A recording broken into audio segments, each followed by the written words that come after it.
Hey, George, you're a scientist. I'm a chemist, yes. Yeah, right. You're a scientist. So, why is it some people say copper smells bad to them? Well, first of all, I'm a chemist, not a metallurgist, but with my very limited background and very limited expertise, I will try to opine to this matter. So, we've kind of discussed this a little bit in the past, which is what is smell, right? So for those who are just listening to this first episode, what is smell? So smell is when the thing that you thought was a solid has turned into little particulate bits and gotten into your face, and you have smell receptors up in your nose holes, and then so it's like light reaching your eyes, except if you're smelling poop, a little bit of poop has actually gone into your nose.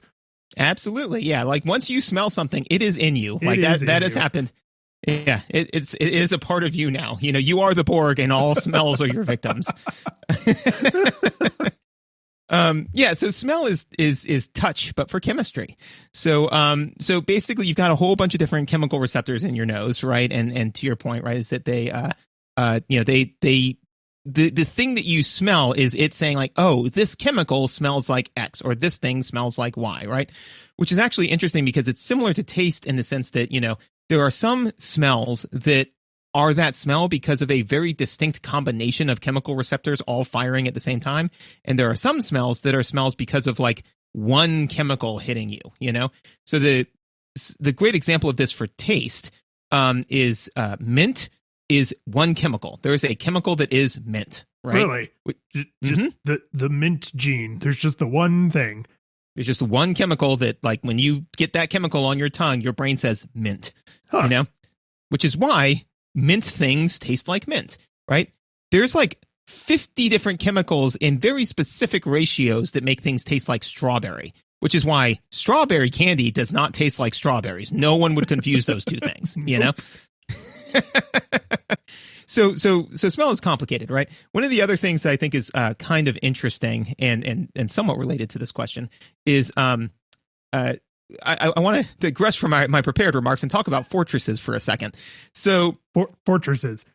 Yeah, fortresses. Okay, yeah. Just making sure I got that. Yep. So when people say this fortress is impenetrable, right? Eventually it gets penetrated, right? Typically, right? Yeah, it's very rare that, like, I can't think of something where anyone ever said, like, this ship will never sink. It is an unsinkable ship. And then that ship went on to never sink ever. It's called the Titanic. Dun, dun, dun, dun. Looks nice. But if you think about it, the one reason why, like, if you really wanted to make a truly impenetrable fortress, what you would do is, like, create walls that are like 50 feet thick, made out of pure iron and all this other sort of stuff, or steel, what have you, right? But ultimately, the thing that will always be the downfall is you got to get resources in and you got to get resources out, right? And that's kind of the same problem with your body, right? Is that, ultimately, you need to get stuff in and out, right? So, like, in order to get smell in, you have to pull things into your body, right? Yeah, I think typically when medieval soldiers invaded a castle, they didn't usually phase through the wall. They would, like, go through a gate or climb over the wall, right? Like, those are the permeable barriers. But don't you miss, like, I mean, generals, I think, had it easier back then because, if in the 1300s they were like, you were wildly incompetent and you lost the fortress, and they're like, why did you lose the fortress? And you're like, they had ghostly powers. They phased through the walls. And what do you expect me to do against people who are clearly damned by the devil? And it's just like, now if a general said that, they'd be like, okay, one, you're fired and we're going to remand you to, like, psychological help. Something's wrong. I like this alternative explanation for the origin of, like, religions and superstitions. It's just people being bad at their job and having to blame the spirits. Well, he must have been like 10, 20, 30 feet tall. And it's like, he was 5'10", which is slightly above average for... No, he was huge. No, he must have been 50 stones. So that's a weight, isn't it? Hands would be height.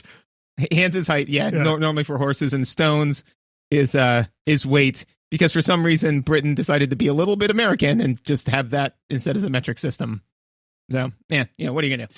So I say all that to say that, so you got to get this stuff into your body somehow, right? So you do that, you breathe in smell receptors, and then that gives you information about your surroundings, right?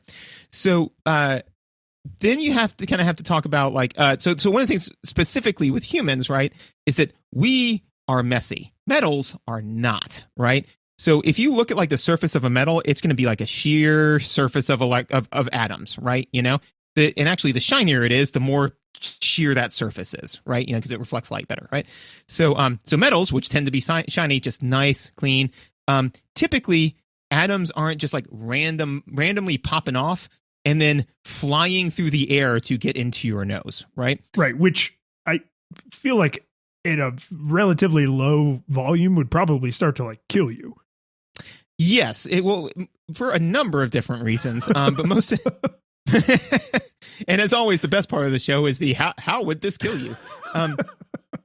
So realistically, the way that you get anything kind of into the air is you increase its vapor pressure, either increase or decrease. I forget which one, and don't at me, but you alter its vapor pressure so that way it has a heavier vapor pressure. So I think that's increasing its vapor pressure, if I remember correctly. But so basically, and then so for example, when you boil water, right, you'll see. So the idea is that you've got water atoms, they're all next to each other and they're all hanging out. They're pretty cool, right? And then you add more energy and they get more and more and more and more excited. And some of them have enough energy to pop into the atmosphere, right? And then thus steam and all that kind of good stuff. If you've poured enough energy into metal to get it to randomly pop off into the environment, you've already melted it and it's starting to vaporize, right? So that's part of the problem, is that you're smelling something that is carrying so much heat into your nose that you're just burning yourself from the inside, right? That's not a good place to be, right? Yeah, even metals that have lead and what is the one they used to make all the figurines out of? Beryllium? No. You know what I'm talking? It looks like lead. It's pewter? A silvery Yeah. pewter. Yes. They have relatively low boiling points, but still, if some of it is turning into a gas, that means the compound would have melted or almost entirely melted. So you should have noticed before then. Yes. The only way to have it turn into gas with it not being a liquid first would be to have it sublimate, which would be, or not sublimate, vaporize, right? Sublimate's the other way. And then that would be you'd have to crank the pressure down in the area so low. Or you could have all three, which is the triple point, which is its own nightmare. And pewter is a mixture of tin and lead. So. Oh, good. Yeah, that's something children should definitely have been playing with for hours and then putting their fingers in their mouths. Or the magical hydrogeum. Was so cool, man. Hydrogeum was a thing that you could put in your hand and it just slide around. It's also known as mercury. But liquid metals are neat. Yeah, metals are neat. Yeah, and this has nothing to do with smelling copper, but I will say that apparently they were able to somewhat track the route that Lewis and Clark took across the U.S. because of trace mercury deposits in the soils that they had left behind because, medicine, mercury enemas. And it's we now don't allow mercury to the parts per trillion level in drinking water. And we were straight up putting that in us, Which is crazy because for a lot longer than that, we have known that mercury was toxic. But anyway, we're talking about copper being toxic in your nose, not mercury. Right. So copper does not, God bless it, does not at room temperature, fold around your skin, right? Otherwise we would have been playing with that and drinking it too, So, so because of that, copper is not, you're not smelling copper. You can't be, right? So then the question is, what are you smelling, right? Well, in the same way that copper is the giant fortress with that is nigh impenetrable because it doesn't need to let things in or out, humans are sloppy. And oh my, do we let things in and out of our bodies all the time, everywhere, constantly, whether you want to or not. Anybody who has, somebody in their house with long hair can tell you the amount of things we let go in our body is, and just into the environment is staggering. So one of the things that we do, so if you, the way I just picture this is if you look at the, almost like the infrared scope of a copper sink, right? It's just white or like completely blue with like what it's releasing into the environment. And then when you look at the human, they're like lit up like Christmas, like just like, oh my God, we release, skin, spit, air, saliva, bacteria, all this good stuff.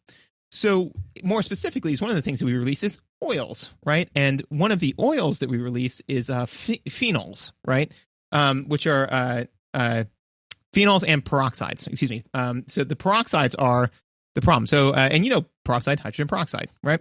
So just one of the many, many chemicals that we release, right? And you've probably smelled hydrogen peroxide, and it doesn't smell particularly distinct, like you gotta get really in on top of it before I think it smells like anything at all. I think it's generally odorless.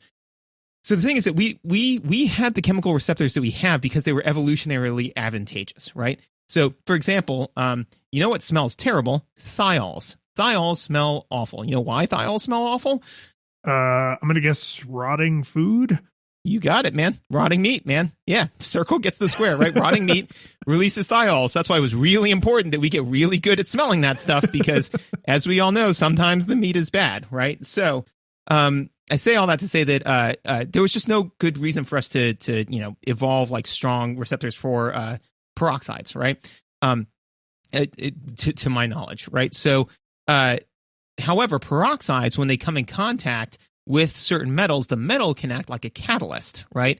And then that metal catalyzes the reaction into aldehydes and ketones, which we absolutely can smell, right? So as you touch the copper, it puts phenols on there. The phenols then react to form different compounds that we can smell, and then those get into the atmosphere, and then we smell it. So since you only smell it around the copper fixture, you assume that it is the copper, but it is in fact the thing that the copper is making that you put on it. So the next time I hear someone say like, oh, this copper smells bad, I could say, no, you smell bad. Yeah, pretty much. It's like, no, the copper's helping reveal how bad you smell, So thank the copper. Yeah. The copper. Thank you, copper. So I guess I'm curious if this is true of most metals that are like common in a home, because you said like a copper basin, right? So like a sink, mm-hmm. right? Or like if you have a copper cooking pot or something. But I have heard, and I'm not going to name names, I have heard people in my life say like, oh, this spoon smells like, I don't like the smell of this metal spoon, or like, ew, you handled a bunch of coins and now like your hands smell like coins. But it sounds like it's the opposite. The coins made my hands smell like the stuff that was already on my hands. Yes. Yeah, absolutely. So metals in general, and the study that I looked up to substantiate this mostly worked with iron, and specifically iron 2 that catalyzes this reaction, but copper will catalyze in a similar fashion, But yes, absolutely. So anytime when somebody says this metal smells like, they are almost certainly not smelling the metal. They're smelling the oils that they put on it, right? Which is why, like if you so I was just imagining someone saying this metal smells like, and you being like and them saying the oils from my hands. Oh. No, you're right. But yeah, so I mean, because like if you think about it, when if you pick up a bunch of pennies, right, and you hold even older pennies, right, and you hold them to them, and you take in like a big whiff, right, you might get some smell, right? If you take a bunch of pennies and you rub your hands on them and you smell your hands are going to smell acrid, Right, but it's not copper. You are right. Very much not smelling the copper. Which is again, I think, just a true brilliance about like what we were evolved to do and now what we're trying to do with these evolved traits, right? But it's just like correlation, which is whenever we see copper, we have that smell. So we're like, the copper smells like that. And you're like, kinda, like that you will only smell that smell around metals because that's the thing that plus the other thing, but you are missing a key third thing, which is why correlation doesn't prove causation, because there is it's like, one observation to the human and one observation to the metal, but they were all of them deceived, for a third observation was made. I feel this is something that as we continue to do these will probably happen more and more, but this is the first time in the batch we've recorded so far that I could think of this fun science fact that we've been discussing for a minute here falls firmly into the camp of the next time someone in your life says, ew, your hands smell like metal, they will not care any less about your stink if you explain to them where that stink actually came from. That is like 90% of this crap I've got rattling around in my brain, man. Is just like, interestingly, and I am playing it fast and loose with the word interesting, here's what's really going on. And they're like, it has changed nothing. Go wash your hands, Yes. Yeah. Oh, God, I'm being sucked out into space. No, actually, you're being blown out into space. And then the frozen corpse is rotating away from the space station. And it's like, well, they died smarter than they lived. I saw a great Tina Fey, because I was watching some Tina Fey at the Oscars, right? And she said, George Clooney has been nominated for his performance in Gravity, which just shows the lengths to which George Clooney will go to avoid spending one more minute with a woman his own age. Oh, Jesus. Ooh. Ooh. I mean, yeah. It's not wrong, but oof. Yeah, right. It's like, and those are always the best. But yeah, so, and this one in particular was something that a coworker asked me. She's like, man, these things may, and to be fair, the one thing I will say about all of this, right, all of this nonsense that we've been going through, is that, and to the real heart of science, is that once you do actually know what the actual problem is, you can start to fix it. And so what I said to my coworker, because there was this one bed and breakfast that had particularly smelly copper, right? And she's like, but sometimes copper smells bad and sometimes it doesn't. I'm like, it is probably the cleanliness of the copper and how good they're doing cleaning the copper. And it could be what they're using to clean it, because if they're trying to, and probably part of the reason why copper, and particularly brass, smells bad is because a lot of times people will try to polish it. So many people will put oils and things on copper, right? So which is exacerbating the problem. So what I said is I was like, hey, if you want, so she went there and she's like, I lit a candle, but I just couldn't mask the smell. I'm like, yeah, because you're masking the smell. You're not fixing the problem, right? It's like, if you want to, you could take some vinegar or some cleaning supplies and really deep clean that. And then don't, touch it with your greasy hands too much and see if that helps. And so we'll see if it does. But that is the true power of science, is being able to make the observation, predict the future, and then fix the problem, as opposed to, praying to the 20-foot tall ethereal thing phasing through your castle walls. That reminds me of another thing I wanted to ask you about.